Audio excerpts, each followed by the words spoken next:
Welcome back. On to the big story of the day. The GST Council is set to meet today and tomorrow to discuss the centre's proposal for a simplified two-slab structure. Timsy is at the Sushma Swaraj Bhavan where the GST meeting is taking place. Timsy, over to you.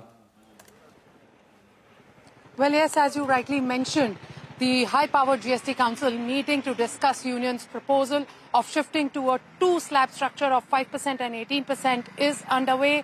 We heard opposition states keeping a clear demand that their revenue protection and ensuring that there is no profiteering being done by industries. All the benefits of reduced rates should be passed on to the consumers. These are the two key demands. And remember, revenue protection is the only key deal maker. That's what sources are saying.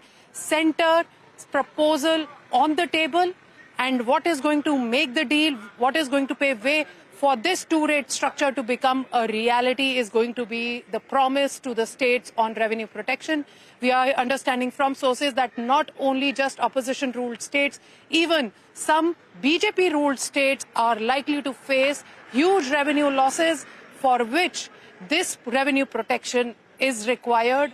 More crucially, we have to see how soon these rate reduction process actually kicks in to boost the consumption. 5%, 18%, 40%, 40% only for demerit goods. And remember, all common use items, toothpaste, soap, shampoo, biscuit, everything coming down from 18% and 12% bracket to 5%. Aspirational goods such as consumer durables, we've seen televisions, air conditioners, etc., which currently attract 28%, are likely to come down to 18%. Overall, a mass consumption boost is being pegged through a simplified GST structure. But the only bone of contention, compensation cess levy likely to end by end of October, and what could now give the revenue protection to the states.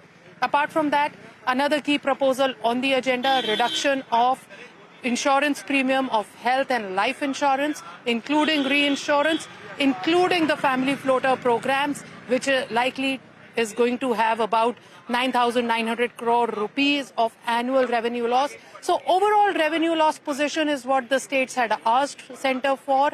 It is likely to be tabled in this council meeting.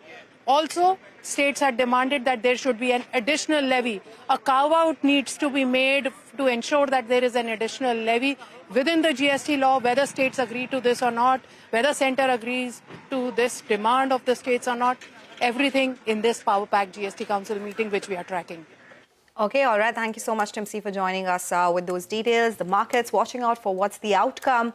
And, of course, this is the big story that we are tracking today. But with that, we'll wrap on this edition of Trading Hour. Stay tuned. Halftime Report is up next.